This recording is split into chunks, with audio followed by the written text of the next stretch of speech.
Ok, entonces hoy tendríamos que continuar con los temas de termodinámica que habíamos empezado la... Eso no funciona.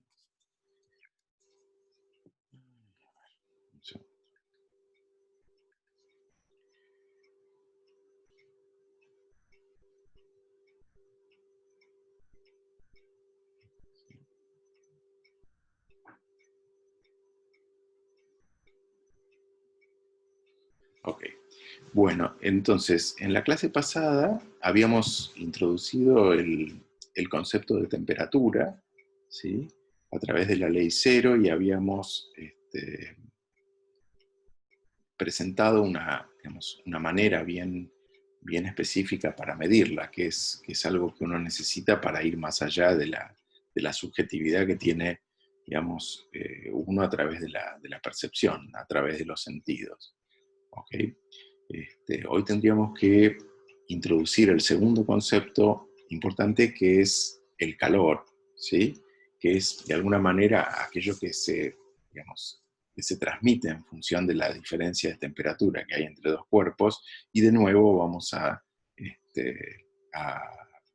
digamos, a pulir esa definición de calor, y vamos a discutir cómo medirlo y cómo se transmite o se transfiere de un cuerpo a otro, y cómo modifica los cuerpos digamos, que uno puede estudiar. ¿Okay? Entonces esos serían los temas que tendríamos que discutir hoy. Entonces, el calor, bueno, como dijimos, cuando tenemos dos cuerpos que están a diferente temperatura y los ponemos en contacto, de alguna manera lo que vemos es que, digamos, pasa algo, se balancea algo de tal manera que después de un cierto tiempo lo que observamos es que los dos cuerpos van a una temperatura, digamos, que es algo intermedio entre la que tenía uno y la que tenía el otro, ¿sí? Como si efectivamente algo se transfiriera, ¿sí? En virtud de esa diferencia de temperatura. Entonces esa podría ser digamos, una primera idea, una primera definición de lo que vendría a ser el calor. Durante mucho tiempo, de hecho, hasta, ¿cómo se llama? Hasta mitad del siglo XIX, más o menos, se pensaba que el calor era una sustancia que estaba dentro de los cuerpos, y entonces que pasaba de un cuerpo a otro, ¿no? Y hasta tenía un nombre, el calórico, ¿sí? Sin embargo, digamos, con el tiempo la gente se fue dando cuenta de que, bueno, por distintas razones, ¿no? El calor no era, digamos, una cosa, una sustancia, sino que más bien era una forma de energía, ¿sí?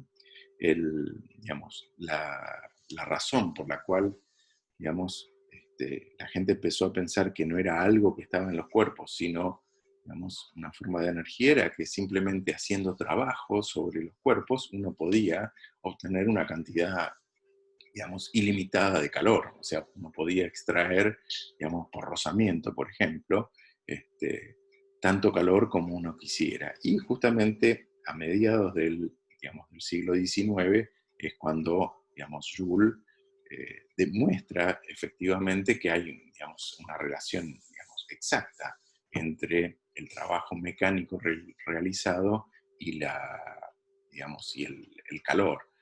Y que es lo que, digamos, la clase que viene vamos a discutir como el equivalente mecánico del calor, y entonces eso es lo que, digamos, lo que hace es promover al calor simplemente a una forma de energía que se conserva dentro de una, digamos, de una idea más general de conservación de la energía. ¿Ok? Profe, Sí, disculpe. Puede ser que se ve la diapositiva y se ve como una ventana al costadito. No sé si soy yo sola lo que ve así o los chicos también, que tapa un poquito las letras. uy, a Me ver, pasa igual a mí. a todos le aparece. A ver un segundito, vamos a ver si... Sí. Sí, es una ventana que se llama Build Order. Bueno, a ver, vamos a ver si consigo. A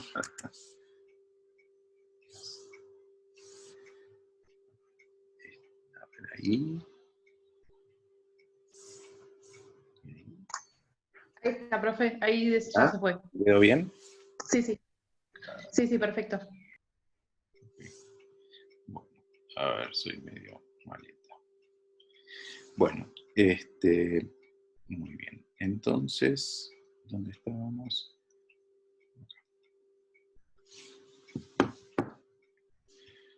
Bueno, entonces, si es algo que vamos a poder medir, si es algo objetivo, entonces tenemos que introducir una unidad de calor, ¿sí?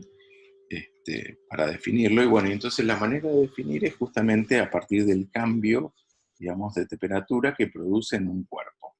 ¿Ok? O sea, vamos a definir el calor justamente, digamos, o la unidad de calor a partir de un cierto cambio en temperatura en un cuerpo. ¿Sí? Y entonces, por ejemplo, una de las unidades que andan dando vuelta por ahí, de las primeras que se introdujo, fue la caloría. ¿Sí? Entonces, la caloría era la cantidad de calor que uno necesitaba para, digamos, calentar un gramo de agua de 14 grados y medio a 15 grados y medio. Por supuesto, como siempre, como todas las unidades, es arbitraria y se elige, digamos, por su simplicidad. O sea, la razón por la cual uno dice entre 14 y 15, porque vamos a ver que en realidad, dependiendo de la temperatura, la cantidad de calor, la cantidad de energía que nosotros necesitamos entregarle al agua, va variando. A un gramo de agua, para aumentar un grado, no es la misma, digamos, entre 14 y 15 grados que entre 16 y 17, etcétera, etcétera. ¿Ok? Entonces, por eso se especifica ese rango, ¿no? Pero por supuesto, en la medida en que el calor es una forma de energía, lo más razonable sería utilizar unidades de energía para medir el calor. Y por ejemplo, entonces, si nosotros usamos la unidad de energía digamos, del sistema internacional, que es el Joule, ¿no? Que es Newton metro, ¿no? Unidad de trabajo, entonces una de estas calorías es 4.186 joules, simplemente. ¿Ok? Una cosa, estas calorías, ¿sí? No son las calorías que aparecen, digamos, en los paquetes de comida, digamos, que se usa en alimentación, ¿no? Las calorías que mencionan en los envases de la comida son 1000 de estas calorías. ¿Okay? Son una kilocaloría de estas. ¿Okay? Pero bueno, por razones históricas utilizaron esa forma, esa unidad. Muy bien. Bueno, también uno puede definir lo que sería la capacidad calorífica, que vamos a denotar con una C mayúscula, que, digamos, como la cantidad de calor asociada a un cambio de temperatura en un dado cuerpo, ¿sí? En general. Entonces, por ejemplo, diríamos que la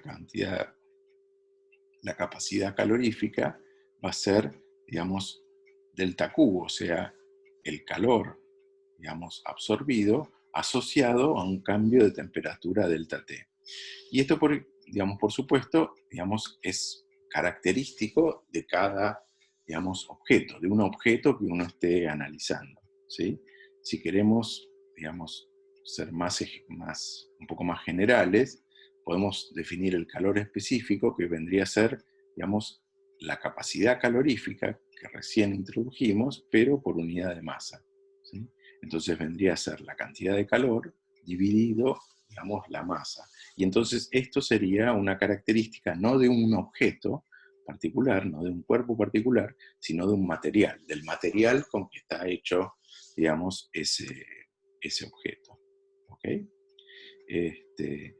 Bueno, tanto la capacidad calorífica como el calor específico, en realidad, digamos, van a depender digamos, de la temperatura, en el sentido del rango de temperaturas en que se esté produciendo ese cambio de temperatura. Por ejemplo, acá en este grafiquito que aparece, lo que vemos es el calor específico, fíjense que está dado en joules, digamos, sobre kilogramo por Kelvin, ¿sí? Para el agua, y fíjense que está bien, está alrededor de 4,18, digamos, pero por kilogramo, ¿no? Pero tiene una variación del orden del 2%, ¿sí? ¿Okay? O sea, ese 4,18 corresponde justo, digamos, a un valor intermedio entre 14 y 15, entre 14 y 15 grados. Pero a medida que, digamos, uno se va moviendo, entonces el calor específico varía un poquitito, ¿no? Entonces, si uno quisiera ser, digamos, muy preciso para determinar la cantidad de calor, digamos, que absorbe un cuerpo, ¿no? Cuando va de una temperatura inicial a una temperatura final, lo que tendría que hacer es integrar, digamos, esta curva, ¿no? Multiplicada por la masa, ya que es el calor específico, ¿ok?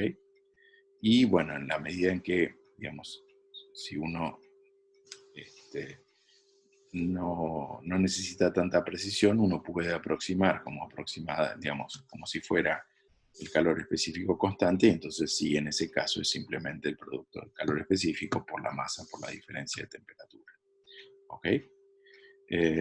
Bueno, bien.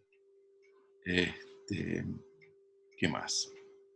A ver. Bueno. Una cosa que resulta útil es definir la capacidad calorífica molar, o sea, la capacidad calorífica por mol de una sustancia. Y la razón es que, en general, los calores específicos varían mucho según la sustancia, pero si uno compara muestras, digamos, que tienen igual número de moles, entonces los calores específicos son bastante parecidos y del orden de 6 calorías por mol, o lo que es lo mismo, del orden de 25 joules, digamos, por mol. ¿Ok? A ver. La idea es que nosotros recién, digamos, introdujimos la capacidad calorífica, ¿sí? Simplemente como la razón entre el calor absorbido y el cambio de temperatura y, digamos, el calor específico, que era lo mismo, pero por unidad de masa, si quieren, ¿sí? Y entonces ahora lo que estaríamos introduciendo es, digamos, una cantidad que es la cantidad de calor dividido, digamos, la diferencia de temperatura, pero por el número de moles, ¿no? N minúscula sería el número de moles, ¿sí? Que es simplemente la masa de lo que, digamos, de lo que estamos viendo, dividido la masa molecular, M mayúscula, el peso molecular. ¿Ok? Entonces, fíjense que esta capacidad calorífica molar, reemplazando N por M minúscula sobre M mayúscula, la podemos escribir de esa manera, y ahí delta Q sobre M minúscula. Delta T es el calor específico, así que eso entonces lo podemos escribir directamente como el calor específico por, digamos, el peso molecular. ¿Ok? Bueno. A ver, en esta tabla lo que se pueden ver son distintos valores, digamos, en la segunda columna sería de calor específico, ¿sí? Digamos, la tercera sería el peso molecular, ¿sí? Y la cuarta columna sería la capacidad calorífica molar. Y fíjense que si bien el calor específico varía muchísimo, ¿sí? En la segunda columna, ¿sí? Por ejemplo, en aluminio es 910, en hierro es 470, en plomo es 130, ¿sí? Y en plata es 234, ¿sí? Fíjense, hay una variación, no sé, un factor, digamos, casi 4, ¿sí? Si uno mira, digamos, en términos de la capacidad calorífica molar, ¿sí? Son aproximadamente del orden de 25, ¿sí? Para estas sustancias, ¿ok? Entonces, esto es justamente lo que observaron Dulong y Petit, ¿no? Que en términos de, digamos, de capacidad calorífica, digamos, por número de moles, entonces era bastante parecido para, digamos, la mayoría de las sustancias. Fíjense que hay algunas que se van, digamos, completamente fuera de escala, ¿no? Porque, por ejemplo, a ver, si bien la mayoría son del orden de 25, por ejemplo, esta sal, cloruro de sodio, es exactamente el doble, ¿sí? Y el agua líquida es el triple, ¿sí? Bueno, la razón de esto, en realidad, confirma esta especie de regla general. Se trata de que los que valen del orden de 24, ¿sí? Son, digamos, sustancias monoatómicas. Y en cambio, digamos, la sal, ¿sí? El cloruro de sodio es, digamos, son 2 átomos y en el agua uno tiene 3. Y entonces es como que hay una relación, digamos, casi perfecta, ¿sí? Entre, digamos, la capacidad calorífica, ¿sí? Y el número de átomos que componen a la molécula, ¿ok? Entonces, en general, uno diría, si uno midiera la capacidad calorífica por átomo, ¿sí? Entonces sería exactamente la misma, o muy parecida, ¿ok? Y esto lo que está diciendo es, bueno, entonces, digamos, esta relación que hay entre el calor que absorbe y el cambio de temperatura es algo que está ligado, digamos, digamos, a la naturaleza microscópica, ¿sí? de los materiales que uno está mirando, digamos, del material con que está compuesto el objeto que uno está mirando. ¿Qué es lo que vamos a ver un poquito más adelante, ¿no? Cuando miremos las cosas más desde el punto de vista de la mecánica estadística y menos de la termodinámica. ¿Ok? Bueno, la otra cosa que se ve es que, digamos, digamos, en general, el valor de 6 calorías o 25 joules, ¿sí? Por mol, digamos, es algo que se observa cuando la temperatura es suficientemente alta. A baja temperatura, ¿sí? El calor específico molar, digamos, no se comporta como uno esperaría. Pero una cosa curiosa es que si uno, para distintas sustancias, divide, digamos, mira el calor específico, no en función de la temperatura, sino en función del cociente entre la temperatura y una cosa que se llama la temperatura de Debye, entonces lo que se observa es que, digamos, todos los elementos, o sea, todos los materiales tienen prácticamente la misma dependencia en la temperatura, ¿no? Para sus calores, para su capacidad calorífica molar. ¿Ok? Bueno, esa temperatura se llama temperatura de Debye y es característica para cada sustancia. ¿Ok? Bueno, bien. Entonces, el siguiente punto es, bueno, pero ¿cómo, digamos, cómo se transmite, cómo se intercambia el calor entre dos objetos o cómo se conduce el calor, digamos, entre dos objetos o también puede ser entre dos partes de un mismo cuerpo, ¿sí? Claro, nosotros lo que sabemos es que sería una, digamos, una transferencia de energía debida a la diferencia de temperatura, ¿sí? Entonces, supónganse que tenemos dos cuerpos, uno que está, digamos, a una temperatura más alta, que es el más naranja de la izquierda, otro que está a una temperatura más fría, ¿sí? Que es el celestito de la derecha. Entonces lo que decimos es que como hay una diferencia de temperatura entre los dos, entonces va a haber una especie de, digamos, de flujo de calor del objeto más caliente hacia el más frío, ¿sí? Ahora, en general, para caracterizar eso, nosotros lo que podemos distinguir es, bueno, además, digamos, además de la diferencia de temperaturas entre los dos cuerpos, lo que me va a definir mi, digamos, mi problema, mi situación, va a ser, por supuesto, el material con que esté, digamos, ¿cómo que se llama? Construido la barra que une los dos cuerpos por el cual va el calor, ¿sí? Pero también, digamos, lo que ocurra va a depender del área, o sea, de la sección de esa barra, que es lo que llamamos A, ¿sí? Y de la longitud, ¿sí? De esa barra, que es lo que está denotado como L en el dibujito, ¿ok?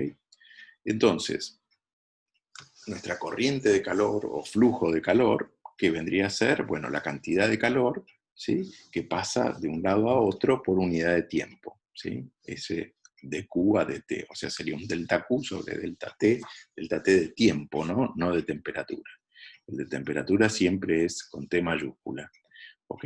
Entonces, esto sería la cantidad de calor, digamos, que se transmite, o sea, que se, digamos, transfiere por unidad de tiempo, ¿ok? Y entonces nosotros podríamos, digamos, proponer, ¿sí? ¿Qué cosa?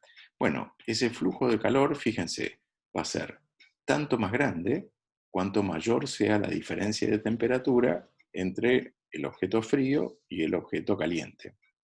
¿Ok? ¿Sí? Después va a ser tanto más grande cuanto más grande sea el área, ¿sí? O la sección del cuerpo que los conecta a, ¿sí? Y en cambio va a ser inversamente proporcional a, digamos, la distancia entre los dos, digamos, objetos que están a distinta temperatura, ¿ok? Y eventualmente va a haber una constante de proporcionalidad que va a ser característica del material con que está construido, digamos, esa barra que conecta, digamos, a los dos objetos, ¿ok? Entonces, a esta cantidad, que es la diferencia de temperatura dividido, digamos, la distancia entre los dos, digamos, se lo suele llamar gradiente de temperatura, y a la constante K se la llama conductividad térmica y depende, digamos, mucho de los materiales, digamos, que uno analiza. Fíjense que la corriente de calor, digamos, tiene que tener unidades de energía sobre tiempo, ¿ok?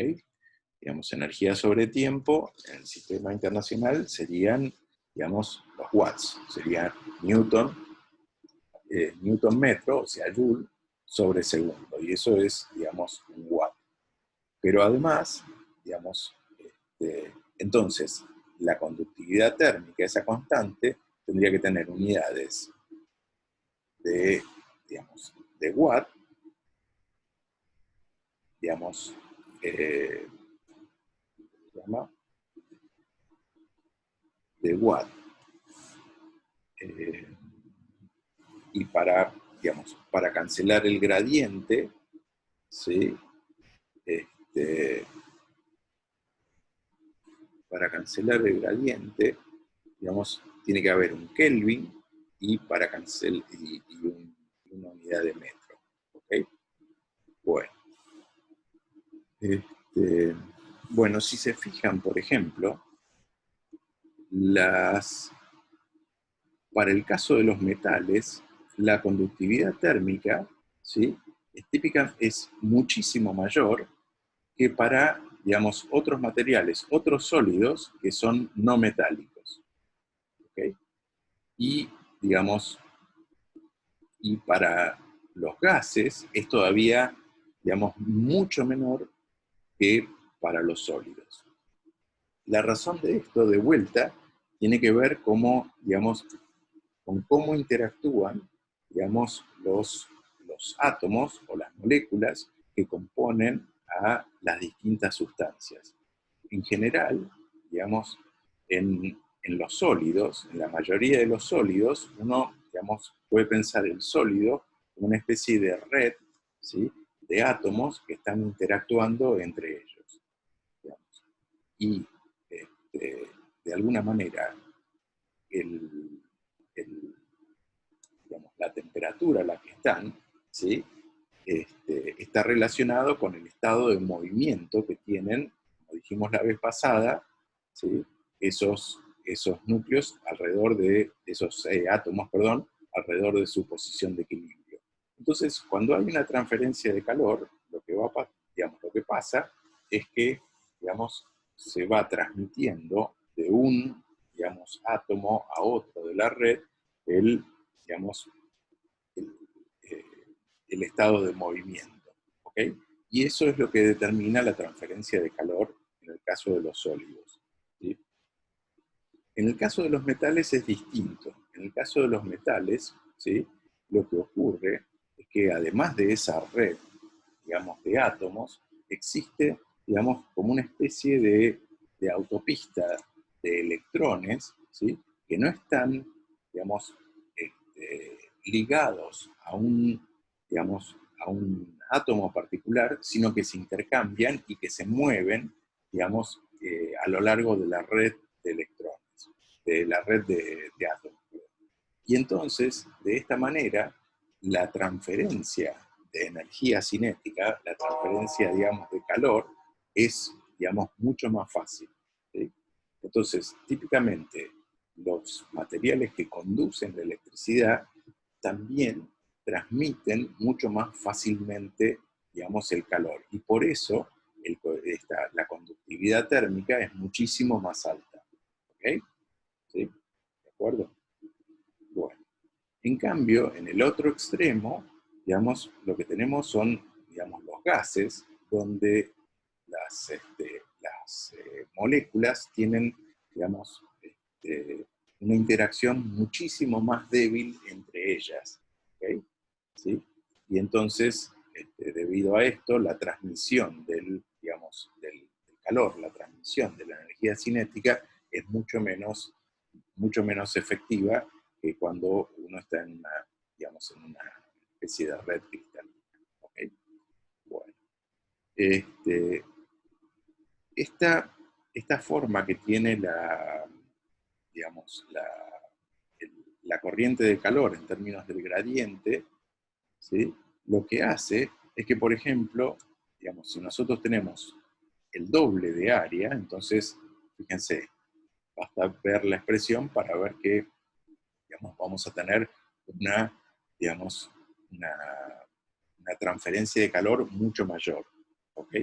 En cambio, si lo que tenemos es el doble de longitud, ¿sí?, la transferencia de calor va a ser, digamos, mucho menor. ¿Ok? ¿Sí? Bueno. Bien.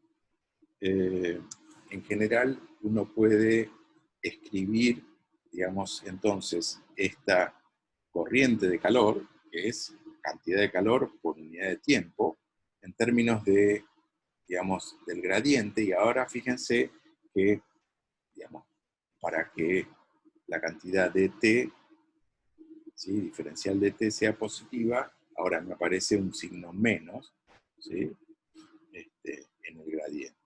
¿Okay? Eso quiere decir que, digamos, la corriente de calor, ¿sí?, tiene dirección opuesta, ¿sí?, a la dirección en la que aumenta el gradiente de temperatura.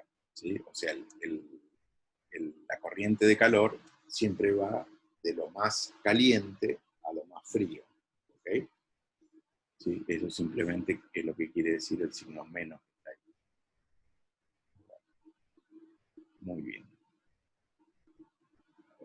Entonces veamos un ejemplo, digamos, más terrestre, ¿no? Supónganse que, digamos, van a la playa y entonces quieren mantener frío, digamos, no sé, las bebidas que llevan, ¿sí? Para tener durante todo el día. Entonces lo que hacen es ponerle una heladera con hielo. Entonces uno se podría preguntar, bueno, ya que soy ahora, conozco los, digamos, coeficientes de transferencia de calor, yo sé que, digamos, va a haber una transferencia de calor entre los objetos más fríos y el aire caliente que está alrededor, y entonces, por ejemplo, quiero saber cuánto hielo tengo que poner digamos, dentro de la heladerita para que me conserven, digamos, las bebidas frías durante todo el día. ¿Ok? O sea, digamos, la pregunta es, ¿cuánto hielo, por ejemplo, se va a derretir, digamos, a lo largo del día o durante medio día o durante el tiempo que, digamos, ustedes quieran? ¿Ok? Entonces, fíjense, uno podría pensar que, digamos, que toda la heladerita en realidad es una superficie, ¿sí? Todo el cuerpo de la heladerita es una gran superficie a través de la cual, digamos, se va el calor, digamos, o en realidad entra el calor, ¿sí? Digamos, del exterior hacia el interior, ¿no? Y entonces el área total sería la suma de las áreas de las paredes. ¿Ok? Pónganle que fuera, no sé, 80, digamos, 0,80 metros cuadrados. ¿Ok? Después la heladerita va a tener un espesor, pónganle que fuera, no sé, esto está mal, es 2 centímetros, sería 0,02 metros. ¿Ok? Ahora después lo corrijo. Y, digamos, queremos que la temperatura se mantenga a 0 grados centígrados, que vendrían a ser, digamos, casi 273 kelvins. ¿Ok? Mientras que afuera la temperatura ambiente, pónganle que fuera, no sé, 30 grados centígrados. ¿Ok? Y, digamos, lo que me tienen que dar como dato es la conductividad que tiene el material con que está, digamos, construida la heladerita, que no sé, si fuera telgopor sería del orden de 0,01 watts, digamos, Kelvin sobre metro. ¿Ok? Bueno, entonces, fíjense, nosotros habíamos dicho que la corriente de calor estaba expresada de esta manera, y entonces si sustituimos, digamos, el área, digamos, el coeficiente 0,01, ¿sí? El área 0,8, la diferencia de las temperaturas, fíjense, aunque la conductividad está dada en Kelvin, ¿sí? Uno puede hacer la diferencia entre, digamos, las temperaturas en grados centígrados, porque, ¿se acuerdan? La escala es la misma. O sea, la diferencia entre 30 y 0 grados es la misma que entre, digamos, 303 Kelvin y 273, porque, digamos, la diferencia entre los grados centígrados y los grados Kelvin es una cantidad fija que se le resta a los dos. ¿Ok? Entonces es lo mismo escribirlo en kelvins o en, ¿cómo que se llama? O en grados centígrados, cuando es una diferencia. ¿Ok?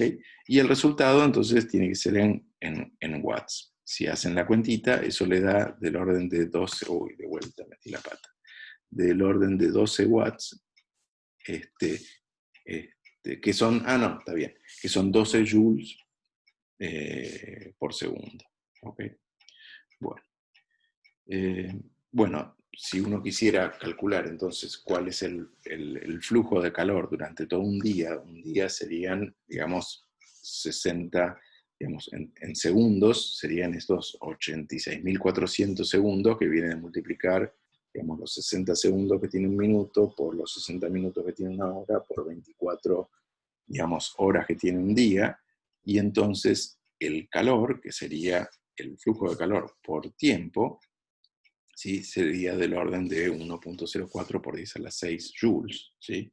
Ahora, esa energía, digamos, ese es el calor que va a ir desde afuera hacia adentro de la heladerita durante todo el día. ¿Sí? ¿Y qué es lo que va a hacer ese calor? Ese calor lo que va a hacer es derretir el hielo. ¿Sí? Ahora, hacia el final de la clase vamos a discutir, pero bueno, el calor de fusión de hielo, el calor que se necesita para fundir, digamos, el hielo y transformarlo de hielo a 0 grados a agua a 0 grados, es del orden de 3.34 por 10 a la 5 joules sobre kilogramos, y entonces simplemente dividiendo, ¿sí? Digamos, el calor que se introdujo en la heladerita por el calor de fusión del hielo, lo que me da es la cantidad de hielo que se va a derretir. Y entonces, si yo quisiera tener durante, digamos, 24 horas, ¿sí?, la heladerita, digamos, a 0 grados, voy a necesitar, digamos, del orden de 3 kilogramos de hielo, ¿sí?, para hacerlo. Esto, por supuesto, es suponiendo que uno no abra la heladerita, ¿no? Si uno abre la heladerita, ¿qué es lo que va a pasar? Cada vez que uno abra la heladera, va a entrar, digamos, aire, va a entrar aire a la temperatura exterior, y entonces vamos a necesitar una cantidad extra de hielo para, para enfriar ese aire de 30 grados a 0. Pero bueno, es algo que también uno podría calcular simplemente conociendo digamos, el calor específico, digamos, del aire. ¿Ok? ¿Sí? Y bueno, esto por supuesto.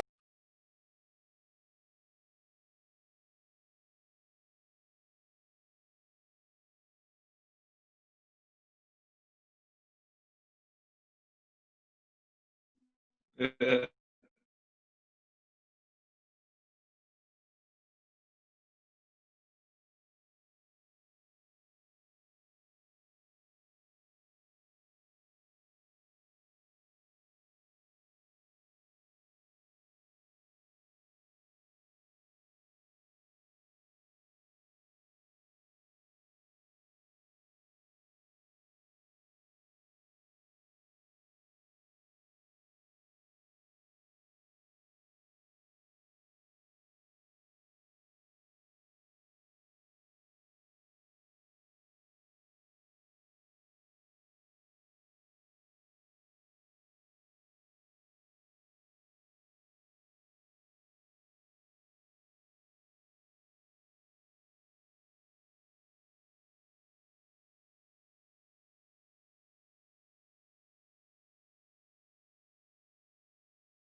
Profe, tiene el micrófono apagado.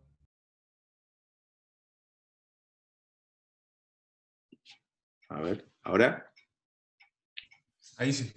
Sí, ahora sí. Disculpas. Bueno, no sé, ¿llegaron hasta el final de la discusión digamos, de la heladerita? Sí. un momento. Ahí ¿Cómo? está. Para terminar de copiar una cosa. Sí, sí. Gracias. Igual acuérdense que, digamos, las clases están grabadas, ¿sí? Las pueden ver en el sitio de YouTube, y en la página de la materia tienen el PDF, ¿sí? ¿Ok? Pueden bajar directamente el PDF de la clase. Están todos en la página que les di el primer día, ¿ok? Bueno. Bueno, entonces llegamos hasta el final, ¿no? ¿Con esto? Yo no sé exactamente cuándo se cortó. Sí, sí, profe, en esta diapositiva ya la terminamos bien. Ok, bueno. Bueno, a ver, entonces seguimos. A ver qué es lo que tengo que hacer acá. Tengo que... Está compartida, ¿no? Sí. Bueno. Ok, bueno. Ahí está.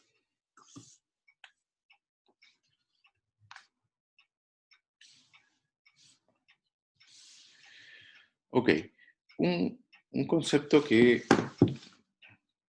que resulta muy útil es el de resistencia térmica, ¿sí? Que vendría a ser como, digamos, el inverso, digamos, de la conductividad. No es exactamente el inverso, pero, digamos, juega el papel del inverso en el sentido que es lo que se opone, digamos, a la conducción de calor, ¿sí?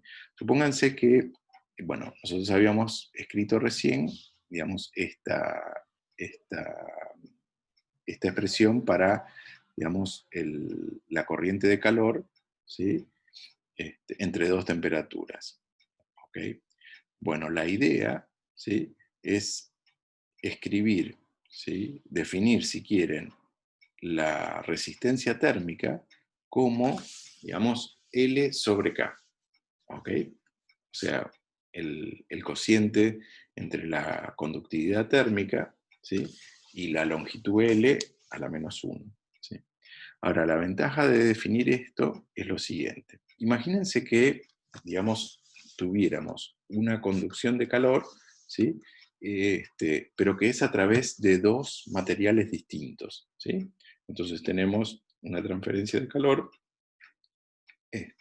a través de una longitud L2, ¿sí? Que va de una temperatura T2 a una temperatura intermedia Tx, ¿sí? Con un material que tiene, digamos, un K2 y inmediatamente después tenemos una conducción de calor, digamos, a través de un medio con un coeficiente K1, ¿sí? Y entonces, al final del día, lo que tenemos es una transferencia de calor entre una temperatura T2 y una temperatura T1, pero atravesando dos materiales distintos, con coeficientes, digamos, con coeficientes distintos. ¿Ok? Entonces, si tuviéramos que resolver ese problema, nosotros diríamos, bueno, yo tengo, digamos, una transferencia de calor a través del digamos, de la primer capa, que la voy a expresar simplemente en términos, digamos, de T2, Tx, L2 y K sub 2. ¿Ok? Por otro lado, voy a tener una transferencia entre, digamos, Tx, ¿sí? y, y T1, ¿ok? ¿Sí? ¿Sí? A través de una distancia L1 y con un coeficiente K1, ¿ok? Ahora, el flujo de calor, ¿sí?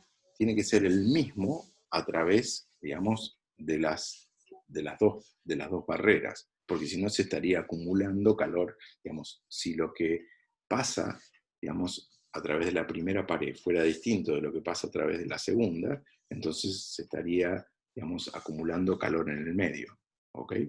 O enfriando el medio. Entonces, lo que podemos decir es que estos dos flujos, estas dos corrientes, son iguales, y entonces de ahí podemos igualar, cancelamos las áreas, porque las áreas son las mismas, ¿ok? Y podemos reordenar, digamos, las temperaturas para que nos quede Tx todo de un mismo lado. Y entonces de ahí podemos despejar Tx, ¿ok? Y sustituirlo en cualquiera de los flujos, H1 o H2. Si hacen eso, ¿sí? Fíjense, lo que va a quedar es el flujo, pero ahora es escrito en términos de T2 y T1. Y fíjense, digamos, la pinta que tiene la expresión. Lo que de alguna manera nos dice es que el flujo de calor, ¿sí? Es, digamos, proporcional al área, proporcional a la diferencia de temperatura entre los extremos, ¿sí? Y lo que está dividiendo, lo que está, digamos, lo que se está oponiendo a la conducción de calor es justamente lo que definimos, digamos, como la suma de lo que definimos como resistencias térmicas para cada una de las partes. Y entonces uno podría, digamos, escribirlo, ¿sí? De esta manera y generalizarlo, fíjense, por inducción. Si yo ahora agregara una tercera capa, ¿sí? Y volviera a hacer el mismo razonamiento, lo que iría, digamos, y así sucesivamente para muchas capas, al final del día lo que tendría es que digamos, en la expresión final, lo único que tengo que hacer es poner en el denominador la suma de estas cantidades que yo definí como resistencias térmicas. ¿Ok? Y entonces de ahí es la utilidad de definir esta idea de resistencia térmica, porque sería algo que simplemente se va sumando, ¿sí?, cuando yo tengo una situación en que tenga distintas barreras, una a través de la otra. ¿Ok? Y entonces me dice cómo, digamos, cuál va a ser el efecto, ¿sí?, de poner muchas capas con distintos coeficientes, ¿ok?, y distintas longitudes, entre dos temperaturas. ¿Ok? Bueno, muy bien. ¿Qué hora es? 9:48. Todavía estamos bien. Bueno, en general, digamos, la transferencia de calor digamos, se puede hacer por conducción, como vimos hasta ahora, pero también se puede hacer por lo que se llama convección, que sería transferencia de calor por el movimiento de, por ejemplo, un fluido, ¿sí? O sea, digamos, el caso que estamos analizando hasta ahora, ¿sí?, la sustancia permanecía quieta y lo que, digamos, se transfería era el calor. Pero ¿qué pasa si la sustancia está en movimiento y entonces la sustancia lleva, digamos, con ella, digamos, el calor? ¿Ok? ¿Qué es lo que pasa, por ejemplo, no sé, digamos, en el radiador del auto, ¿sí? Digamos, uno en los motores de los autos, de la mayoría de los autos, uno lo que tiene es un circuito, ¿sí?, con agua, ¿sí?, y el agua circula por distintas partes del motor, digamos, tomando calor de las distintas partes y la lleva al radiador, ¿sí?, que es, digamos, justamente un dispositivo que lo que hace es pasarle al medio ambiente en forma eficiente ese calor. ¿Sí? La situación inversa es en la calefacción de una casa, ¿no?, donde uno tiene una caldera, ¿sí?, donde se calienta agua, típicamente, y después esa agua circula por radiadores, y esos radiadores llevan calor a las distintas, digamos, habitaciones. ¿Ok? Eso sería, digamos, un sistema de convección. En estos dos sistemas, digamos, que les mencioné, tanto el radiador de un auto como, digamos, los radiadores de una calefacción, digamos, sería una convección forzada, artificial. También tenemos, digamos, por supuesto, convección natural, que es simplemente el caso de que, por ejemplo, debido al aumento digamos, de la temperatura, ¿sí?, cambia la densidad, por ejemplo, del agua, y entonces hace que el agua más caliente suba y el agua más fría baje. ¿Ok? Entonces, eso sería, digamos, la diferencia entre una convección forzada y una, digamos, convección natural. También, digamos, convección tenemos en el caso del aire, de la atmósfera, ¿no?, donde siempre el aire más caliente, ¿sí?, sube y el aire frío baja. ¿Okay? O el ejemplo, digamos, del lago que discutimos la clase pasada, ¿no?, que se congelaba arriba, ¿sí?, y no abajo por el comportamiento que tenía la densidad del agua. Bueno, muy bien. Y después, bueno, en estos casos en general no se puede hacer digamos, salvo un caso muy, muy, muy particular, no se puede hacer un tratamiento analítico simple, pero sí se puede hacer, digamos, en forma bastante fácil, simulaciones numéricas, ¿sí? O sea, de alguna manera implementar en un código, digamos, de computación las características de la transferencia de calor a nivel, digamos, más elemental, más microscópico, y entonces, digamos, ver cuál es el efecto, digamos, digamos, en una escala de tamaño más grande. O sea, la idea de esto que se llama discretización es simplemente dividir el fluido o lo que sea en porciones cada vez más chicas, asignarle a esas porciones chicas algún tipo de comportamiento, algún tipo de, digamos, de mecanismo para su movimiento, para su cambio, digamos, por efecto de la temperatura, y bueno, y se ve el resultado final. ¿Ok? Bueno, Muy bien. Seguimos con problemas de conexión. Maldita sea. Bueno, finalmente, el otro tipo de, digamos, de transferencia de calor, que es muy importante, es la transferencia de calor por ondas electromagnéticas, ¿sí? A ver, las ondas electromagnéticas, ¿sí? Que, bueno, vamos a discutir en la segunda parte del curso, pero, digamos, la idea es que de la misma manera que las ondas electromagnéticas, ¿sí? transmiten la luz, ¿sí? que nosotros vemos, también transmiten el calor, ¿sí? La diferencia es que, digamos, las ondas electromagnéticas que transmiten el calor no las detectamos con, digamos, nuestro detector favorito de ondas electromagnéticas, que son los ojos, ¿ok? ¿Sí? O sea, las ondas electromagnéticas todo el tiempo están transmitiendo calor, ¿sí? ¿Ok? Pero de esas ondas electromagnéticas solo vemos nosotros algunas, las que están, digamos, aquellas para las cuales nuestros ojos están mejor adaptados. ¿Ok? Recién cuando un objeto es muy, muy caliente, es que nosotros empezamos a ver, ¿sí? esas ondas electromagnéticas, ¿sí? O sea, cuando un objeto está muy, muy caliente, ¿sí? La frecuencia de las ondas electromagnéticas, ¿sí? asociadas a esa temperatura entran en el rango en que nosotros vemos con nuestros ojos, ¿sí? Y eso es lo que pasa, por ejemplo, cuando no sé, calentamos supóngale, una pieza de metal y esa pieza de metal de pronto se pone al rojo, ¿sí? Es que, digamos, la temperatura subió tanto que las características de esas ondas electromagnéticas, digamos, cambió y se hizo, digamos, ¿cómo se llama? Susceptible de ser vista por los ojos. Y si vamos un poquito más, pasa de un color rojo, digamos, a un color blanco, ¿sí? Eso es simplemente, digamos, radiación que nosotros empezamos a ver con los ojos, ¿sí? En el caso de, digamos, de la transferencia de calor por radiación, ¿sí? Uno puede ver que es, digamos, es básicamente, de nuevo, proporcional, digamos, al área, ¿sí? que está emitiendo, proporcional a, digamos, a un coeficiente que se llama emisividad, ¿sí? que depende del, digamos, del material y que va entre 0 a 1, depende de las características, digamos, electromagnéticas del material, depende de una constante universal, que se llama la constante de Stefan-Boltzmann, y depende de la temperatura, pero a la cuarta. ¿Ok?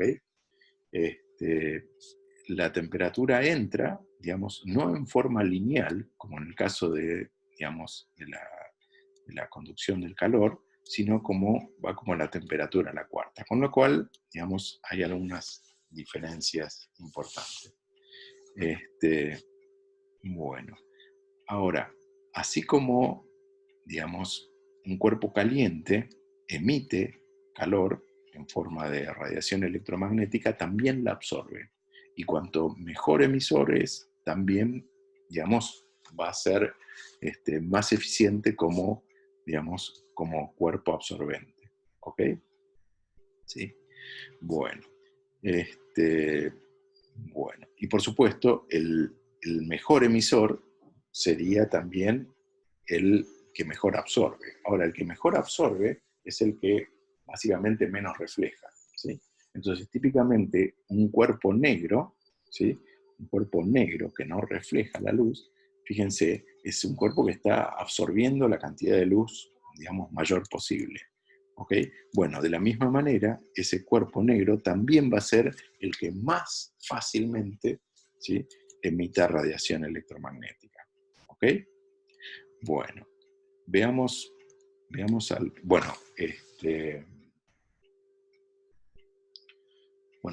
veamos un ejemplito y después vamos a discutir esto, digamos, eh, de qué sería un mal emisor, digamos, o un mal reflector, que es justamente lo que uno llama termo, ¿sí? Bueno, Entonces, supónganse que tenemos, digamos, una persona, ¿sí? Y esa persona, entonces, en función de la temperatura que tiene, va, digamos, transmitir o radiar calor en forma electromagnética. Entonces, como vimos antes, eso va a depender del área total, y supónganse que, no sé, que el área, digamos, la superficie total del cuerpo sea del orden de 1.20 metros cuadrados, ¿sí? Ok. Bueno, y que la temperatura superficial sea del orden de 30 grados. Bueno, ahora todos los días, cada vez que entramos a un supermercado, nos miden la temperatura, es un poquito más, digamos, un poquito más alta, pero bueno, para hacer más fácil la cuenta. Supónganse que sea de 30 grados, ¿sí? Ahora, también lo que vamos a tener es una temperatura ambiente, ¿sí? Pónganle 20 grados, ¿ok? Y un factor de emisividad. El factor de emisividad en el caso de la piel es, digamos, prácticamente 1, ¿ok? Bueno, y entonces, lo que estaría emitiendo por radiación el cuerpo está dado justamente, digamos, por esta expresión, donde podemos, digamos, reemplazar el área, la emisividad, la constante de Boltzmann, ¿sí? Y la temperatura, ¿sí? Esto sería lo que radia el cuerpo, ¿sí? En watts, ¿sí? Si hacen la cuenta, es del orden de 500 watts, ¿sí? Es un montón, ¿sí? No sé si alguna vez, digamos, se han, ¿cómo que se llama? Detenido a ver, digamos, ¿cómo que se llama? La energía, ¿sí? Que radia, a ver, un segundito, que radia un aparatito de calefacción, ¿sí? 500 watts es una cantidad considerable. A ver, esperemos que se apague.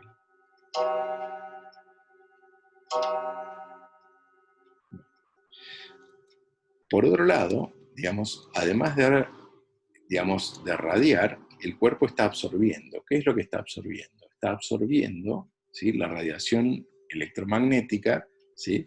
De todo, digamos, el aire que está alrededor, ¿ok? Y bueno, y lo que va a absorber va a ser, digamos, exactamente lo mismo, o sea, con la misma área, con la misma, digamos, emisividad, la misma constante de Boltzmann, ¿sí? Pero con la temperatura del ambiente, 20 grados. Y si calculan eso, es del orden de, digamos, 502. De manera que hay, digamos, una diferencia neta de 72 watts. O sea, esos 72 watts sería la energía, digamos, que está perdiendo el cuerpo, digamos, por radiación, ¿sí? 72 watts es un montón. No sé si se acuerdan, digamos, las lamparitas que había antes de filamentos, las lamparitas con filamento. Una lámpara de 72 watts era una cosa que uno ni se les ocurra tocarla, ¿no? Es muy, muy caliente, ¿sí? Lo que pasa es que, claro, en el caso del cuerpo, uno lo que, ¿cómo que se llama? Lo que percibe es esa energía, digamos, pero repartida en una superficie mucho mayor. Pero, digamos, es una cantidad considerable. ¿Okay? Bueno, bueno, ¿qué les iba a decir?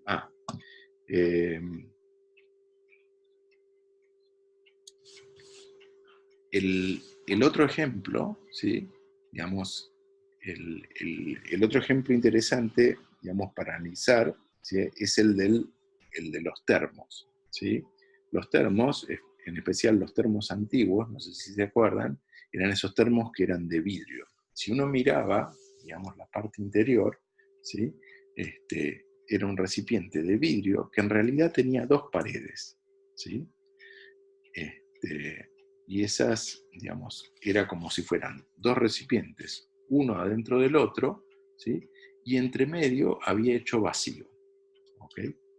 Y por otro lado estaba pintado con ¿cómo se llama? Con una pintura plateada. Entonces, ¿cuál es, digamos, el objetivo de construir de esa manera el termo? Que por un lado, digamos, con lo que hacen, digamos, el vacío que hay entre las dos, digamos, capitas de vidrio del termo, ¿sí? Lo que hace es, digamos, reducir al mínimo la conducción de calor, ¿sí? Simplemente por, digamos, por efecto de transmisión. ¿Por qué?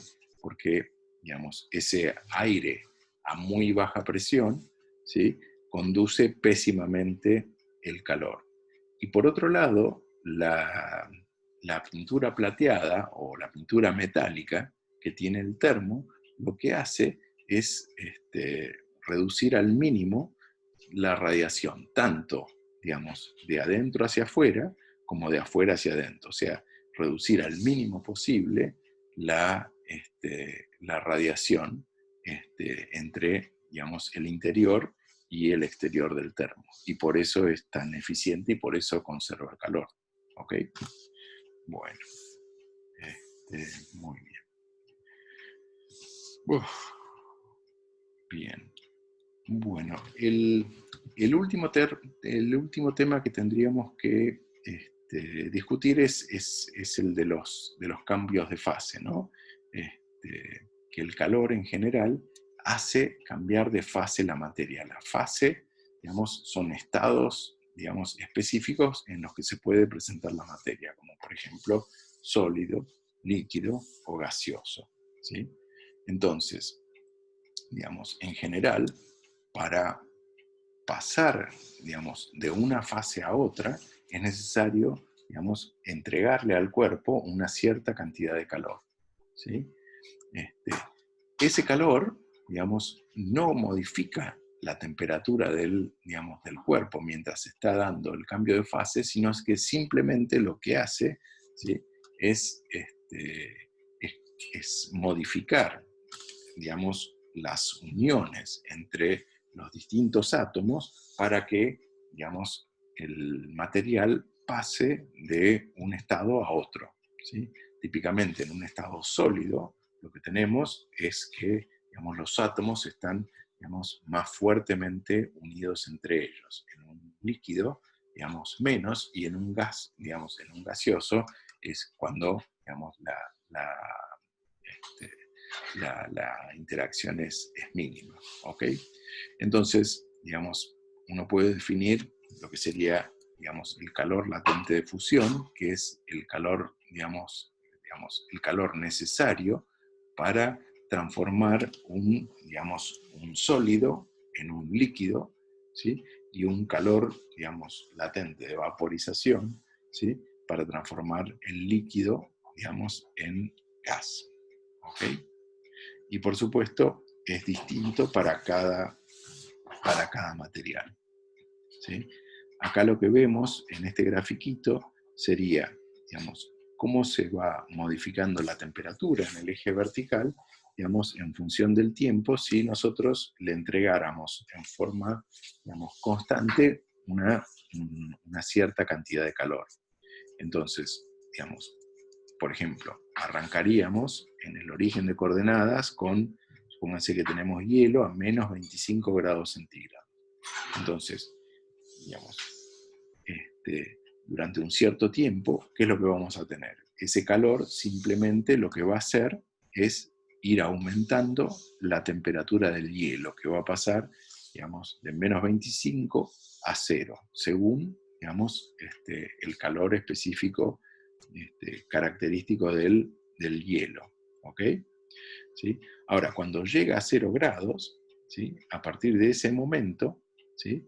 El hielo a 0 grados empieza a, digamos, a utilizar el calor para transformarse en agua a 0 grados, ¿sí? Digamos, durante el tiempo que, digamos, en que se está produciendo esta transformación de sólido a líquido, la temperatura no va a cambiar, se va a mantener constante, ¿sí? Y cuando ya todo el hielo se haya transformado en agua, ¿sí? Entonces ahí el calor empieza a ser utilizado para, digamos, aumentar la temperatura del agua. Y entonces eso es lo que vemos, ¿sí? En el tramo que va entre C y D, ¿ok? Donde el agua va aumentando aumentando su temperatura según digamos, el calor específico del agua. Después vamos a tener, digamos, otra etapa en la cual el agua, digamos, llega a 100 grados y a partir de ahí el agua se va, digamos, ir convirtiendo en vapor, ¿sí? A 100 grados. Cuando todo el vapor se haya convertido, digamos, perdón, cuando todo el agua líquida se haya transformado en vapor, y entonces ahí el calor va a ser utilizado para aumentar la temperatura del vapor, ¿ok?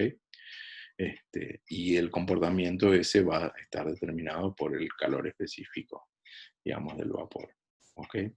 Bueno, acá en esta tabla ustedes, digamos, si quieren después pueden ver, ¿sí?, cuáles son, digamos, las temperaturas, o sea, lo que se llama el punto de fusión y el punto de ebullición, o sea, la temperatura, digamos, a la cual, digamos, se pasa del estado sólido a líquido, ¿sí? Eso sería el punto de fusión, y la temperatura, digamos, digamos, a la cual se pasa del estado líquido al estado gaseoso para, digamos, distintos elementos, ¿sí? Y cuáles son digamos, el calor latente, digamos, de fusión y el calor latente de vaporización para los distintos, ¿cómo que se llama? Para los distintos elementos, ¿ok? Bueno, entonces creo que ya con esto estamos por hoy, ¿ok? Y entonces en la clase que viene, lo que vamos a analizar con más detalle es esta relación, digamos, entre el calor y el trabajo mecánico, ¿sí? Y bueno, y vamos a seguir discutiendo estos temas de termodinámica, ¿ok? No sé si tienen alguna pregunta. Profe, sí, yo tengo una. Sí. En un momento definimos a la constante con un signo negativo, porque decíamos que el flujo es opuesto al gradiente de temperatura. ¿Y por qué después no usamos con ese signo negativo en los ejemplos que usted dio? ¿Está incluida el menos en la constante directamente? No, o sea, lo que cambiamos, ¿sí?, fue que en lugar de escribir el gradiente de esta manera, ¿sí?, como es, digamos, el T frío menos T caliente sobre L, lo escribimos como DT. Ahora, DT es una cantidad, digamos, que es, digamos, en general, como se llama, es una cantidad positiva. Mientras que la manera que lo escribimos acá es, fíjate que es bueno, esto no ayuda, es el cold menos el hot, o sea, el frío, la temperatura de la fuente fría, menos la temperatura, digamos, de la fuente caliente. ¿Sí? O sea, en la transmisión, vos fíjate que teníamos TC menos TH. ¿Ok? TC es la temperatura fría, o sea que es menor a TH. Entonces, esta cantidad, ¿sí?, siempre va a ser negativa cuando nosotros la escribamos de esta manera. ¿Ok? En cambio, Sí. este delta T es por definición positivo. Claro. ¿Ok? Entonces, este menos es simplemente para escribirlo de esta manera, pero si quieren, o sea, nosotros en ningún momento vamos a usar esto, ¿sí? Si quieren, simplemente piénsenlo digamos, de esta manera, ¿ok? Es simplemente Sí, perfecto. pero el coeficiente la conductividad térmica siempre es positiva, digamos, y está unívocamente definida por esto, ¿ok? Esto es simplemente una manera alternativa de escribir lo mismo, ¿ok? Perfecto. Muchas gracias. Bueno. No sé si tienen alguna otra pregunta. Ok. Bueno, si no, entonces yo le aviso a Alan, entonces que ya terminamos a esta hora para que, digamos, empiecen la práctica, no sé, después del recreo canónico. ¿Ok? Bueno, entonces, Buenísimo, profe. Ok, entonces nos vemos Perfecto. el viernes. ¿Eh? Genial. Sí, sí. Chao, hasta luego. Chao, profe. Hasta el viernes.